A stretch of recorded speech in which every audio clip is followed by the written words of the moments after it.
व्यक्ति ज़्यादा भावनाओं में बह जाता है, तब व्यक्ति के भीतर से वृत्तियाँ जो है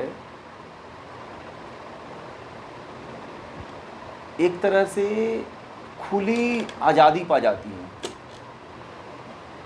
मतलब भावना जो है वृत्तियों का पोषक है। क्या है?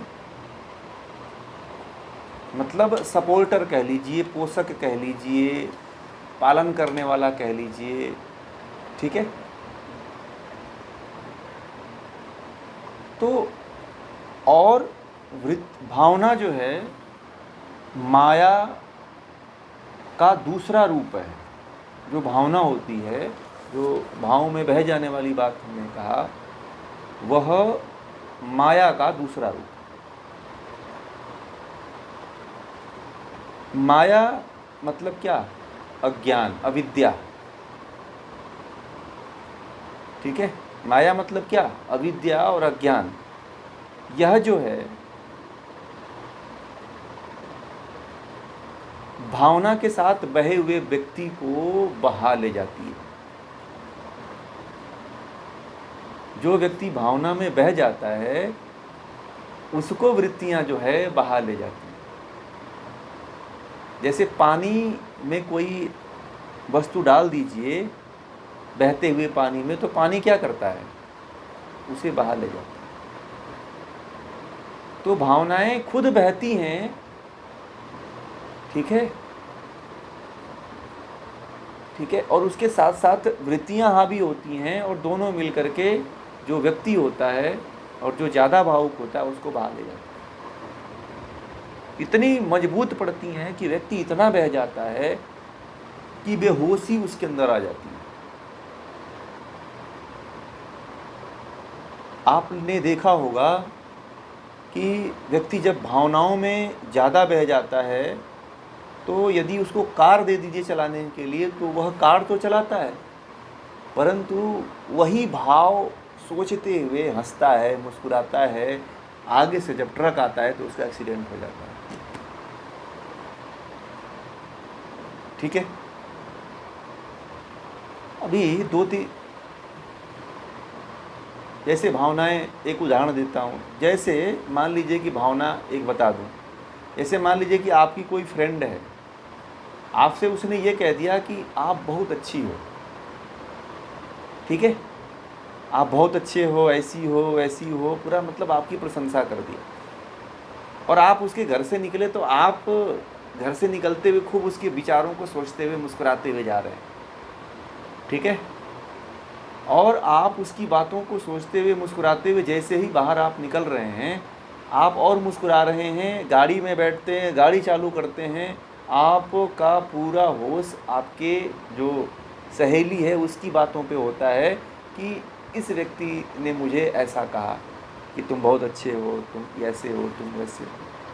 तो आप उसे लगता है कि वो बात फिर आपके सामने हो रही है और आप बह जाते हो और आप अपना होश खो बैठते हो और सामने से आती हुई गाड़ी से टकरा जाते हो।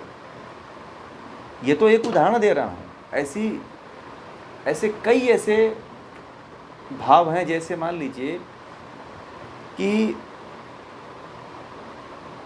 जैसे भावना, एक और भावना ले लीजिए। जैसे कि आवाज़ तो सही है, आवाज़ नहीं आ रही है, बताइए। अभी कट रही है तो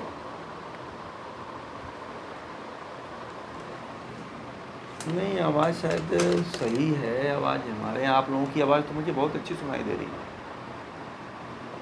पूरा क्लियर आ रही है आप लोगों की आवाज़। जो वाला आप लोग बोल रहे हो कट रही है, बीच बीच में थोड़ा थोड़ा होगा। हाँ, बीच बीच में होगा, आगे पीछे। जैसे मान लीजिए कि यदि भावना में देखिए तो आपका बच्चा है। ठीक है। अब आप दूर मत जाइए, अपने पास में देखिए। आपका बच्चा है और स्कूल में वह सबसे टॉप कर गया। ठीक है, जब वह टॉप कर जाता है तो आप के जो आसपास के दोस्त मित्र और अन्य लोग जो होते हैं वो आपको खूब प्रशंसा करते हैं, आपको बधाइयाँ देते हैं, आपसे मिलने आते हैं, आपसे बातें करते हैं, मीडिया वाले आते हैं, है ना। तो आप इतनी भावना में आ जाते हो कि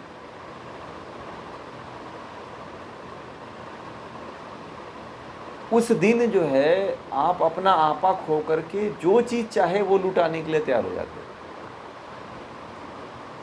जो करना है वो कर लो, जो नहीं करना होता है वो भी करने के लिए आप छूट दे देते हैं।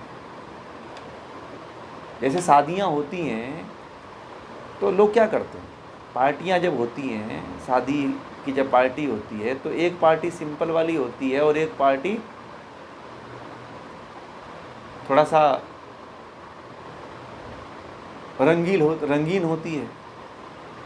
तो लोग इतना भावुक होते हैं कि उसमें कुछ भी खाते पीते हैं। तो कोई शराब पी लेता है भावुक होकर के, तो कोई और ऐसे पदार्थों को खा लेता है। तो इतना भावुक हो जाता है कि शादी है तो फिर वो अपना आपा होकर के नाचने लगता है कि चलो एक ही दिन तो नाचना है। ठीक है, वो अपनी मर्यादा खो करके भी नाचना शुरू कर देता है। जिस मर्यादा को वह अपने पूरे जीवन में संभाल करके रखा होता है, उस मर्यादा को एक बैंड पार्टी वाले के बाजे पे अपने आप को नचा देता है और अपनी जो आदर्शवादिता दिखाता है उसको भूल जाता है। ये भावना में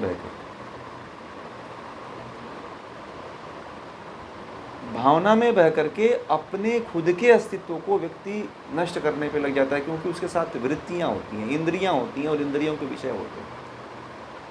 अहंकार उसमें सबसे बड़ा रोल अदा करता है।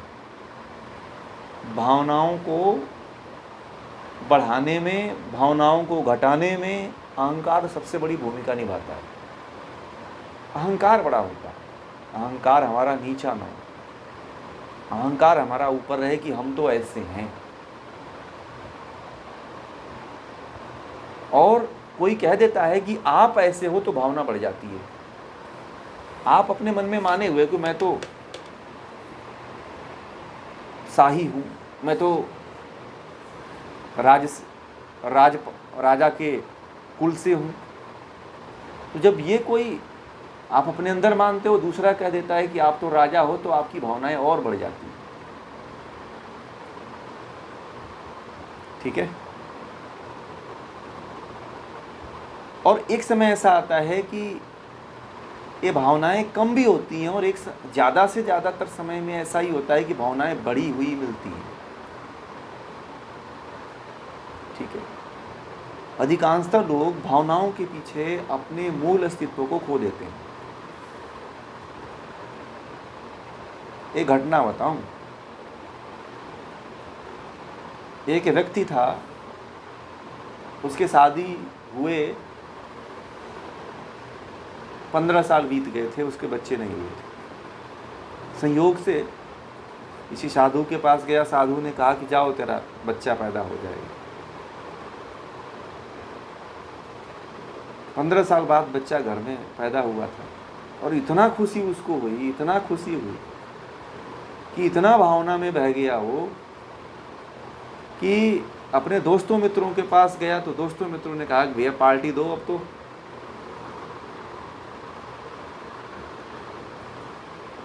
तो इतना खुशी के मारे पागल हो गया था कि कुछ ऐसे भी उसको दोस्त थे, कहा कि हमें आज पिला दो, आज तुम्हारा लड़का हुआ है तो तुम आज हमें पिला दो।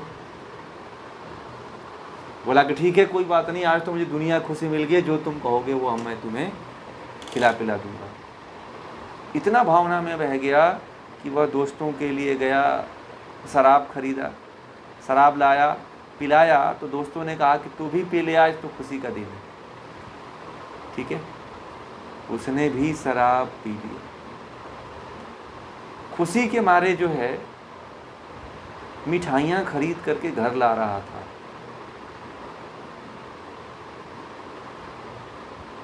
संयोग से एक गाड़ी आई और गाड़ी ने उसको धक्का मार दिया। वो बीच रास्ते से नशे में हो गया, कभी पिया नहीं था शराब, भावनाओं में बह गया, गाड़ी से धक्का लग गया, एक्सीडेंट हो गया और वहीं पे ऑन द स्पॉट वो उसकी मृत्यु।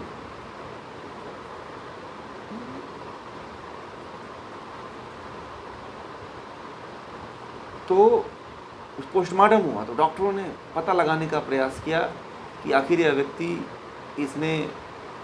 लोगों ने कहा कि ये व्यक्ति तो बहुत अच्छा था, बहुत संतुलित व्यक्ति था, बहुत दिमाग से काम करता था, हर चीज़ ऐसा वैसा।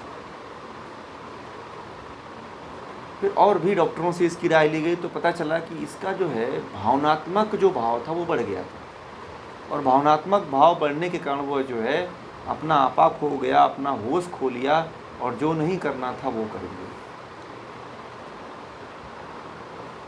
और इतना बेहोशी में आ गया कि अपना होश खोने के कारण जो है इसकी ऐसी स्थिति हुई और यह मर गया। हमारे साथ भी कुछ ऐसा ही होता है। इसीलिए आप लोगों ने देखा होगा कि एक विचार कहा जाता है कि जीवन में कभी उतना हंसी प्रसन्न मत होइए, बहुत ज़्यादा प्रसन्न नहीं होना चाहिए और बहुत ज़्यादा दुखित भी नहीं होना चाहिए।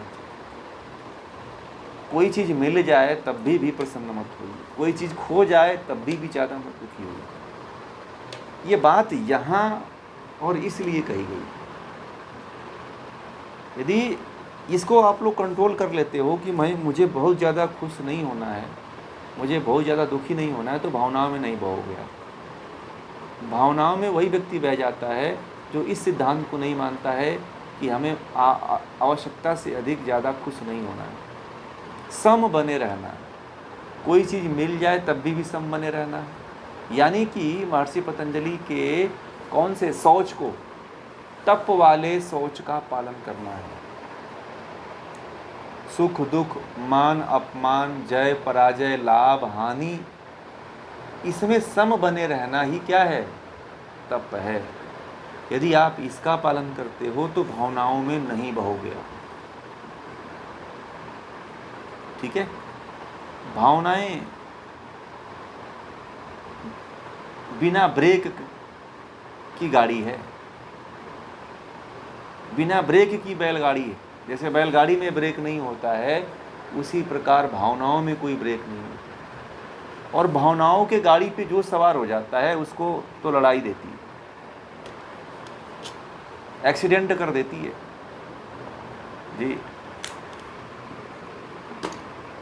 हाँ, वो भी आ जाते हैं, वो भी आ जाते हैं, काम क्रोध। हाँ, सम मतलब एक स्थिति में ना ज़्यादा ना अधिक, बीच में बने रहिए, बैलेंस बने रहिए। हाँ, संयम, उसको संयम बोलेंगे। संयमित रह करके आप ज़्यादा क्रोधित नहीं होंगे। भावनाओं में बह कर के व्यक्ति क्रोधित भी हो जाता है, भावनाओं में बहकर व्यक्ति ज़्यादा दुखित भी हो जाता है, भावनाओं में बह कर के व्यक्ति किसी की प्रशंसा करने लगता है, भावनाओं में बह कर के व्यक्ति किसी की बुराई, ईर्ष्या, द्वेष करने लगता है।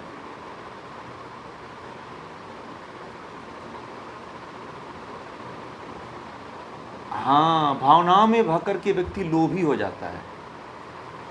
ठीक है, उसके अंदर लोभ आ जाता है। बहिए मत।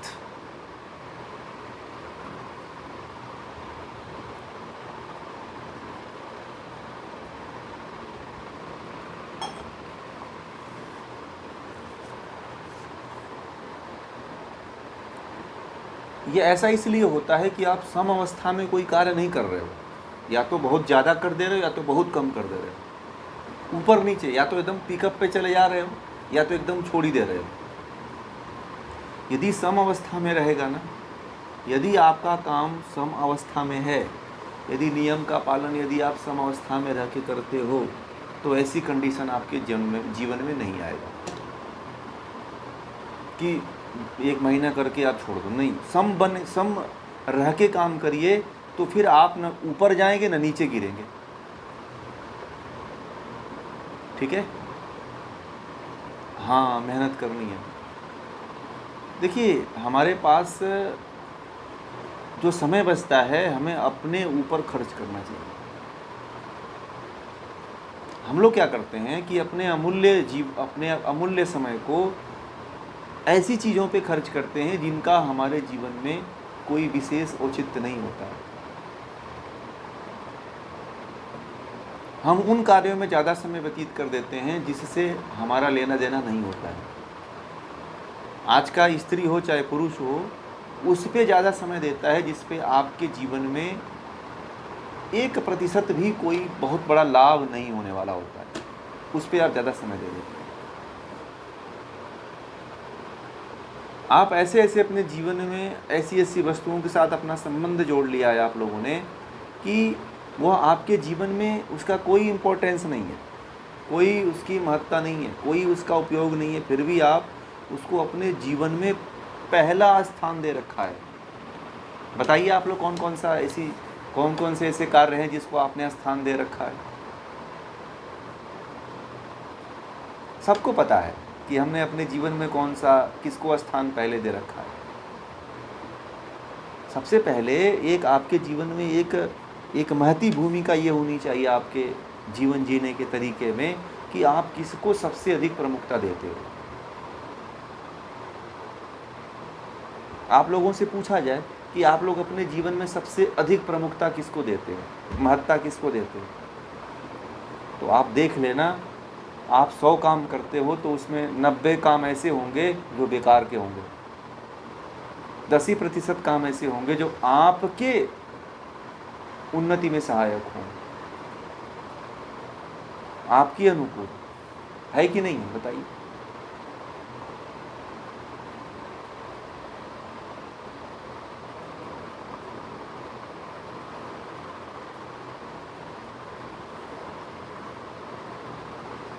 तो जब अपने आप को लास्ट में रखे हो तो परमात्मा से ऐसी उम्मीद क्यों रखते हो आप कि परमात्मा आपको पहले स्थान पे ला देगा? जब आप अपने आप को पहले स्थान पे नहीं रखे हो तो परमात्मा से ऐसा क्यों उम्मीद करते हैं आप लोग कि परमात्मा आपको देख रहा है और ले जा कर के चोटी पे पहुंचा देगा? परमात्मा तो यही कहता है ना कि जो व्यक्ति अपने आप को पीछे पैदान पे रखा है, मैं उसको पीछे से कैसे आगे लाके खड़ा कर दूं? भगवान तो न्याय करता है ना, न्याय तो कभी नहीं करेगा ना। भगवान तो न्यायकारी है ना। भगवान तो तब मदद करेगा जब आप अपने आप को पहले पैदान पे लेके खड़ा करोगे। अपने नज़रों में आप अपने नज़रों में सबसे पीछे रखे हुए हो अपने आप को। कहते हो कि चलो देखा जाएगा, अभी तो बहुत समय है, पहले ये कर। ऐसे कहते कहते जीवन का अनमोल समय, अनमोल काल बीत जाता है। कितने साल जिएंगे? 100 साल जिएंगे। कोई 60 तक चला गया है, कोई 50 तक, कोई 40 तक, तो लोग चले ही गए।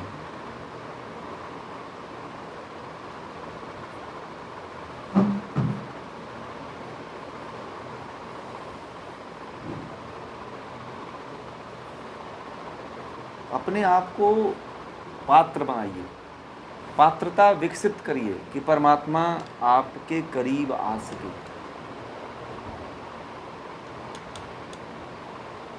ठीक है। लोग जैसे कहते हैं ना कि मैं साधु बन जाऊंगा, मैं सन्यासी बन जाऊंगा, मैं घर छोड़ दूंगा।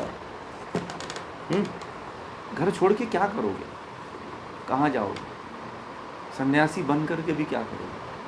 गेरुआ वस्त्र पहन करके भी क्या करोगे? विचार तो वही चल रहे हैं जो पैंट शर्ट पहन करके चल रहे थे। सोच तो वही है, भावना तो तुम्हारी वही है, वही भावना में अभी भी बह रहे हो। यहाँ पे महर्षि कपिल कह रहे हैं कि स्वभाव को चेंज करो। आप हो कि संन्यास लेने के बाद भी अपने स्वभाव को नहीं चेंज कर पाए, तो संन्यास लेने का कोई मतलब है? बताइए, नहीं है ना।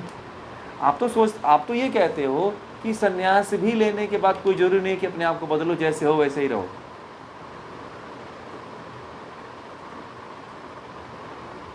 जब कालिदास जैसा व्यक्ति अपने आप अपने स्वभाव को बदल सकता है। वाल्मीकि जैसा व्यक्ति ऋषि बन सकता है।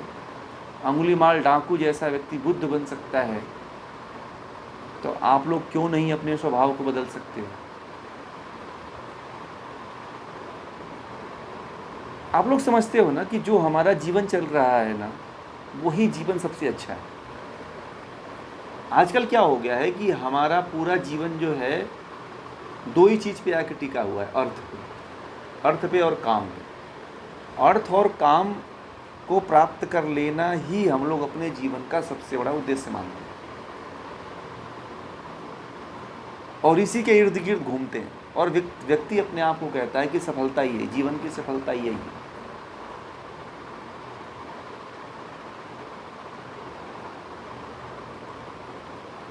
जिस पशु के 4 पैर हैं, क्या वो 2 पैरों पे चल लेगा? बैलेंस चल लेगा? बताइए। आपके जीवन के 4 पैर क्या क्या हैं? धर्म, अर्थ, काम और मोक्ष। आप इन 4 में से कितने पैरों का उपयोग करते हो? 2 ही पैरों पे चलते हो, तो गाड़ी कैसे बैलेंस होगी? गाड़ी तो डिस्टर्ब ही रहेगी ना। लंगड़ी गाड़ी है, एक पे ज़्यादा वजन पड़ता है, एक पे कम वजन पड़ता है, ले दे के बैठ जाती है गाड़ी, पंचर हो जाती है। ऑटो रिक्शा में भी 3 होता है। हम तो ऑटो रिक्शा भी नहीं है, नहीं, हम लोग 3 पे भी नहीं चला रहे हैं। चलो 3 चलाते तो मामला सुधर सकता था। हम लोग ऑटो रिक्शा भी नहीं चला रहे, साइकिल चला रहे हैं, हाँ 2 व्हीलर चला रहे हैं, ठीक है। और आनंद ले रहे हैं कि हम 4 व्हीलर में हैं। चाह हमारी 4 व्हीलर की है, और इस 2 व्हीलर पे बैठे हुए हैं, पूरा जीवन 2 व्हीलर पे काट रहे हैं। समझ रहे हैं?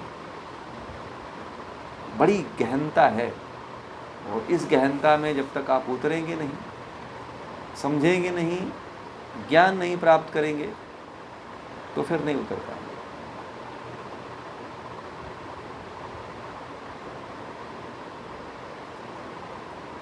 ठीक है? तो भावनाओं में मत बहिए।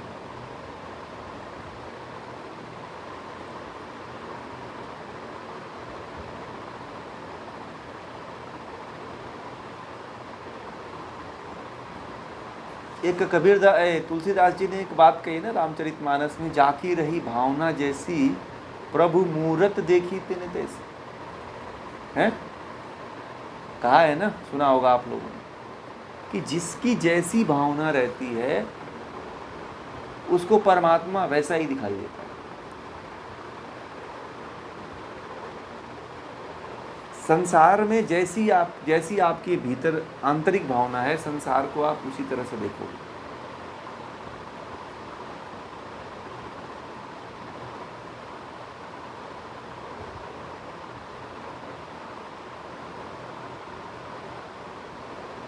एक कामी जो होता है वो संसार को काम की दृष्टि से ही देखता है। ठीक है? वह उसके अंदर जिसको देखेगा उसके अंदर काम ही दिखाई देगा, उसके अलावा और कुछ देखता ही नहीं है।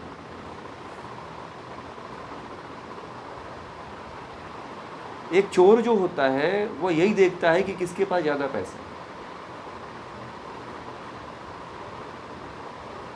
कहाँ पे सेंध लगानी, कहाँ पे पैसा लूटना है।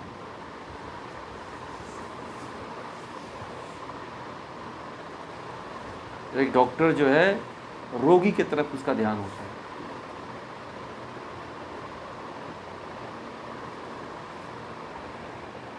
और रोगी बढ़ेंगे कैसे, उसी के बारे में सोचता रहता है। तो भावना का बड़ा प्रभाव है आपके जीवन में। ठीक है?